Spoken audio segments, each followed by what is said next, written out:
haz lo que hay. Ahora sí, que como nos dijo Cristina Pacheco, aquí nos tocó vivir, ¿no? Entonces,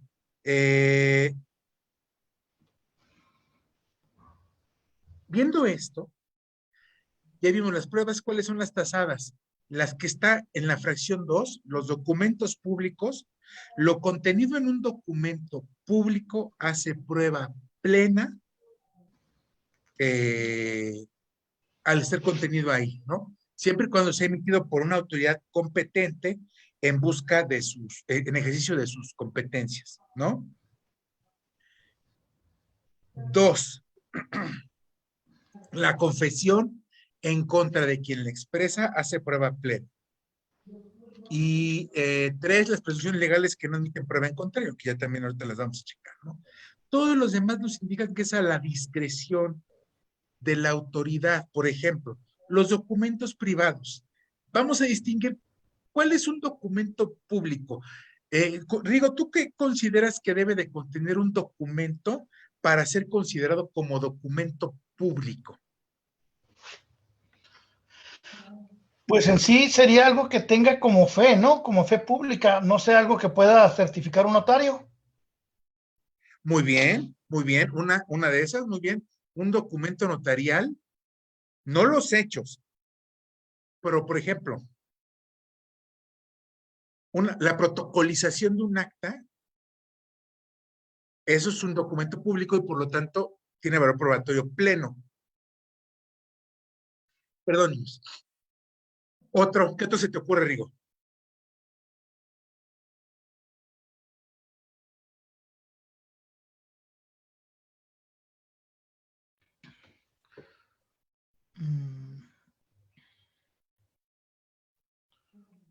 Pues la escritura.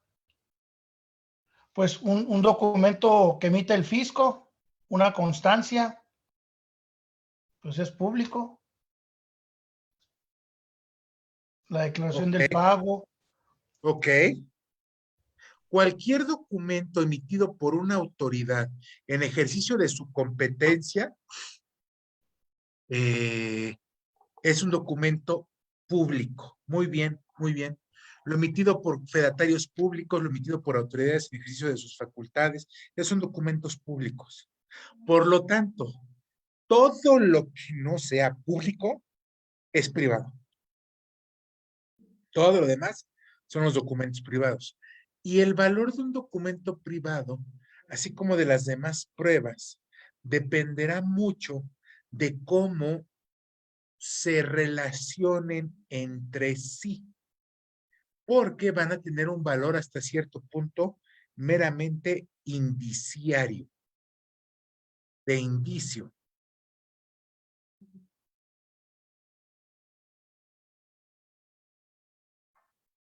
Un dictamen pericial, por ejemplo. ¿Qué es un dictamen pericial? Un dictamen pericial es la opinión dado por un experto en una materia determinada, un arte determinado, en una ciencia determinada, respecto de un caso concreto que involucre la aplicación de los conocimientos propios de esa ciencia. Un dictamen contable respecto de un estado de posición financiera, de, eh, eh, de los estados financieros como tal, de los registros contables, etcétera. Eso solamente lo puede entender un contador, ¿no? Así como, por ejemplo, ahorita tenemos un caso muy interesante en que le están rechazando, están considerando que un contribuyente tuvo que retener un impuesto en virtud de que lo que el contribuyente dice que es un barco, en realidad no es un barco, sino es una plataforma de perforación de hidrocarburos. ¿En qué se pueden parecer un barco y una plataforma de perforación de hidrocarburos, no? Nada más que algo que a nosotros nos puede sonar tan lógico, pues tenemos que demostrarlo, ¿no? Porque si la autoridad dijo que es una plataforma de perforación de hidrocarburos, se presume legal que es una plataforma de perforación de hidrocarburos y vamos a tener que demostrar lo contrario. ¿no? Eh, ¿Cómo haces eso? Pues, ¿quién puede decir si un barco es un barco y no una plataforma de perforación de hidrocarburos? Pues incluso estamos pensando nosotros, sí, pues eso debe ser de un ingeniero, ¿no? ¿Quién es el experto que tiene que hacer eso? Es una opinión profesional, es un dictamen pericial. En nuestra materia, pues va a ser la pericial contable.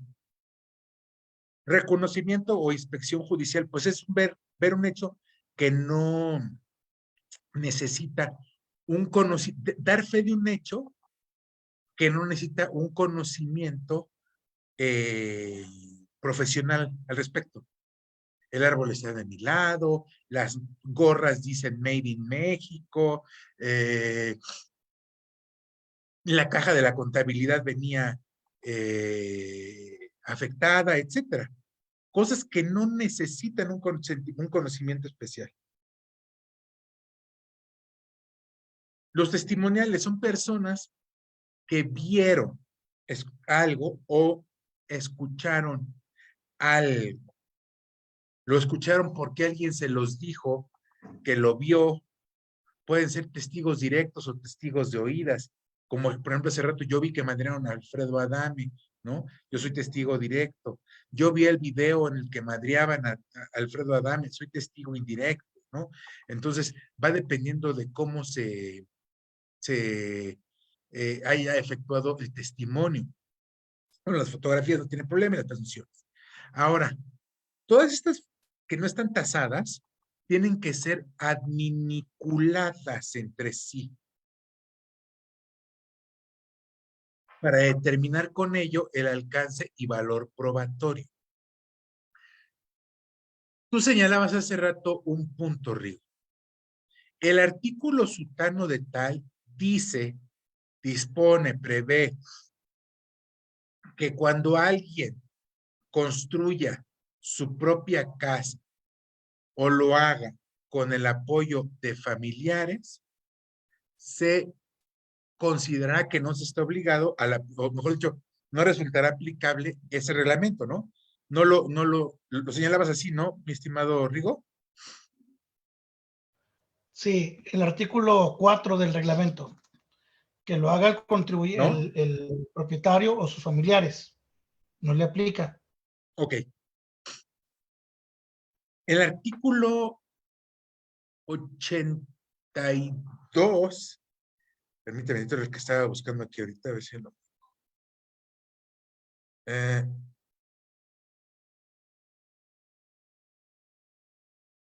aquí está. Aquí está. Fíjate, reglas probatorias. Artículo 81 del Código Federal de Procedimientos Civiles. El actor debe probar los hechos constitutivos de su acción y el reo de sus excepciones. Artículo 82. El que niega solo está obligado a probar cuando la negación envuelva la afirmación expresa de un hecho o cuando se desconozca la capacidad o se desconozca una presunción legal. ¿Ok? Esto cómo lo podemos sintetizar. El que afirma debe probar. El que niega no debe de probar, salvo que sea un caso excepcional. ¿Ok? El caso concreto, si tú estás diciendo que la casa la hiciste tú, ¿qué tienes que hacer? Estoy afirmando. Tienes que probarlo, ¿no? Sí. Ahora, Pero si la... Ok. yo te diría, si yo vamos a jugar al abogado del diablo, si yo soy la autoridad, si yo soy la autoridad y te estoy revisando, yo te diría, a ver, vamos a partir de la base de que te creo, quiero creer que tú la hiciste, Rico. Ayúdame a creerte. ¿Cómo me demuestras que tú tienes tan solo conocimientos técnicos para poder hacer la casa. A ver, explícame cómo está hecha, cuáles son las partes que la conforman, dónde están las cadenas, dónde están los pilares, dónde están las columnas, cómo elegiste cómo poner las losas, cuánto tiempo duraste fraguando la losa, qué tipo de material fue el que utilizaste, qué tipo de cemento fue el que utilizaste, lo hiciste con determinados aditivos o no. Podrían preguntar, ¿no es eso? ¿La autoridad nos podría preguntar eso o se te hace exagerado? Podría preguntar, pero el que va a preguntar por lo regular, pues debe ser el notificador y no es un ingeniero o no es un perito en construcción, es un notificador del seguro. No. Pero allí en el artículo 18 que tú acabas de darle lectura, indica que tienes un plazo para que ejerzas tu garantía de audiencia, ¿no? Sí, dice que tengo 5 días para presentar las pruebas. Dice, transcurrido dicho plazo sin que el patrón haya entregado tales elementos, el instituto en el ejercicio de sus facultades fijará en cantidad líquida los créditos cuyo pago se haya omitido. Si Dice tú quisieras que demostrar no haya que, presentado. Dice no, que por no haya eso, presentado. Pero lo presentaste. no, pero sí, a ver, aquí lo interesante es esto. Cuando dice que no haya presentado, debe de ser interpretado, Rigo, no de manera literal, a no presentar absolutamente nada, sino a no presentar lo que estamos viendo ahorita, elementos probatorios idóneos y suficientes. Digamos, ahí lo que viene implícito en ese artículo 18 es idóneo y suficiente. Si tú presentas lo que sea, no estás dando cumplimiento al artículo 18 o te estás saliendo del ámbito de aplicación del artículo 18 por presentar cualquier cosa.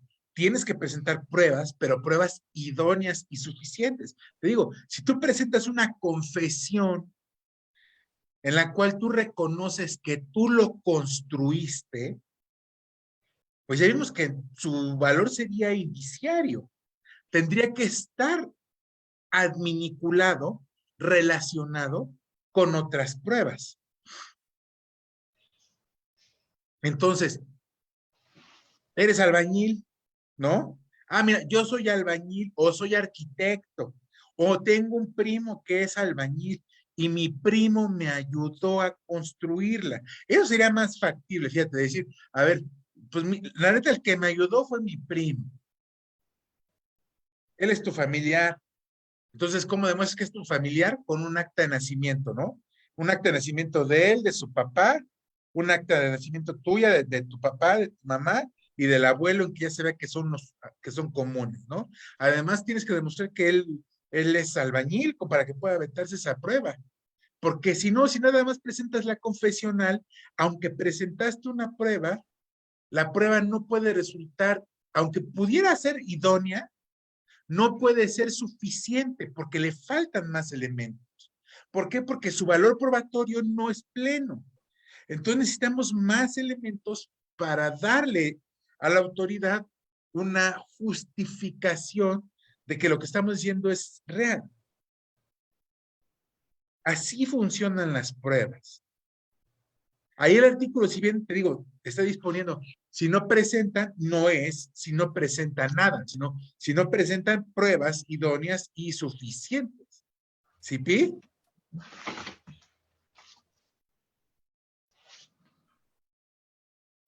Entonces, les digo, es interesante, pero esa es la problemática de los documentos. ¿La autoridad me puede pedir esto? Claro que sí. Sí lo puede pedir, ¿por qué? Por el artículo 81. El que afirma está obligado a aprobar. Pero la autoridad te puede pedir que le demuestre. Y además, recuerda, ella puede presumir algo y se presume que es legal. Y por lo tanto, nosotros tenemos que desvirtuarlo.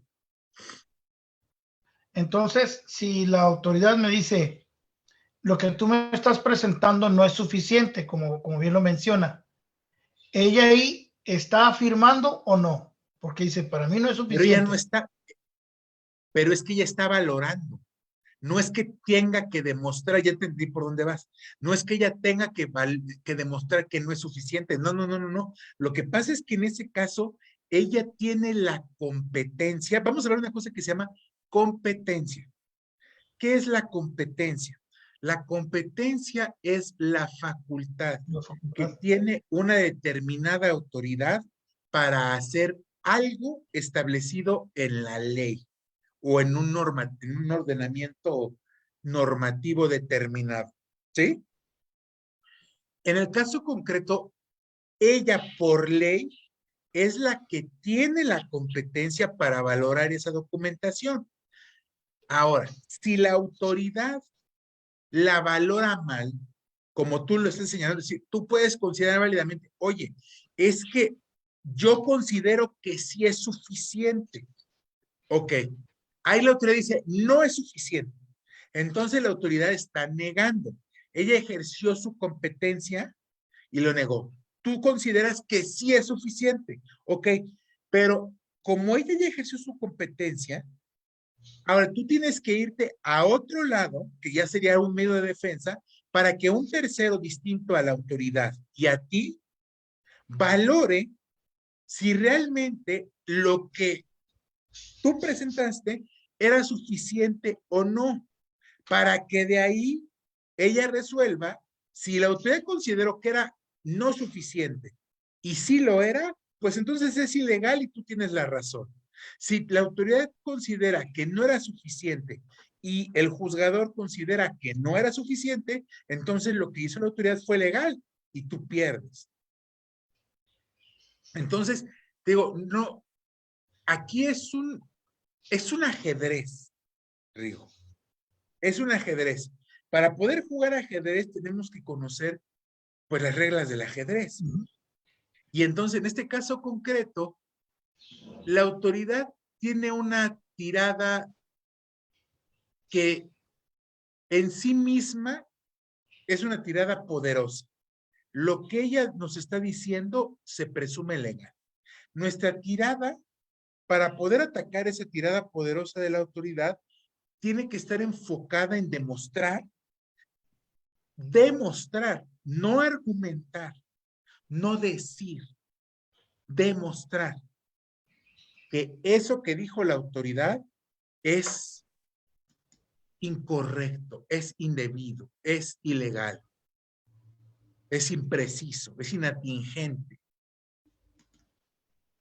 Y empieza a hacer eso, pero es de argumentar y demostrar, argumentar y demostrar. No podemos circunscribirnos nada más en argumentar. Un argumento sin pruebas no va a poder ser confirmado. ¿Sí, Pi? Correcto. Pero ahora me surge otro comentario. Entonces, si la autoridad dice que ese documental no es suficiente, entonces, vamos a decir, en su facultad está estimando. Ok, entonces, para poder probarlo, debe haber cumplido requisitos fiscales. Es un valor probatorio porque es un documento fiscal con fe pública. Perfecto. Pero Ajá. al hacer eso el contribuyente, por querer cumplir con el seguro, con esa presunción, para no aplicar esa presunción, está mandando al contribuyente a una evasión fiscal ante el ISR, ante el SAT, porque está pidiendo facturas por algo que no va a deducir. En su declaración no lo presenta, pero ya emitió el gasto y en una revisión dice el SAT con el seguro, oye, ¿cómo que te gastaste tanto dinero en material que no deduciste? Es un gasto, por lo tanto te lo presumo ingreso y es evasión. Pero es que, a ver, no, por ejemplo, ahí puede considerarse hasta cierto punto que existe un exceso por parte de la autoridad al exigirte ciertos requisitos para valorar tus pruebas. Tú presentas una nota, esa es tu prueba, ¿no? A ver, mi prueba es esta nota que fue la que me entregó el güey del camión de la mezcla. ¿Estaría mal que la autoridad te esté pidiendo el CFDI? Probablemente sí, por el hecho que tú pretendes probar, ¿no? Pero te digo, esa es una cuenta. No es que lo esté orillando a la evasión ni absolutamente nada, sino que puede estar pidiendo un requisito, una exigencia excesiva. Pero a ver, permíteme un segundo, Rigo. José Esquivel, ¿cómo estás? Bienvenido. Hola, profe, buenas tardes. A tus órdenes. Profe, bueno, mire, yo tengo aquí una situación con los del seguro. En repetidas ocasiones, ellos han estado mandando el citatorio de ejecución antes de mandar un citatorio normal y la notificación. Y le pregunté al encargado de cobranza y me dice que sí, que está fundamentalmente legal en la ley del IMSS. Entonces me puse a buscar y no hay nada que diga que me puede mandar un requerimiento de ejecución antes de que me haga un citatorio normal. Entonces esa es mi duda, profe, si están actuando legalmente o... A ver, entendería yo que la autoridad te está, por lo que me estás comentando, la autoridad te está señalando fuera de un requerimiento de omisión de pago de cuotas sobre patronales. La autoridad está diciendo, oye, no has enterado debidamente las cuotas del bimestre tal, paga y ve y págalas. ¿Es esencialmente lo que me estás diciendo? No, haga de cuenta que ya me llegan a embargar directamente, o sea, me ponen el citatorio de ejecución, al otro día llevan la notificación y si no ha pagado el patrón, ya desen el procedimiento de embargo y como a los 8 días llega el citatorio normal y al otro día dejan la notificación como es el procedimiento normal. O sea, haga de cuenta que ellos primero ahora traen el citatorio de ejecución de embargo y después viene el notificador con el citatorio normal y la notificación. Interesante caso, nunca lo había escuchado, porque técnicamente tiene que ser al revés. Primero se determina el crédito fiscal, ya vimos, tienes un plazo de 15 días hábiles para garantizarlo o pagarlo, y si no, entonces sí pueden acudir y embargar.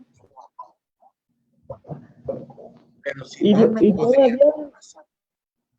Y todavía les cobran los gastos de ejecución encima de todo.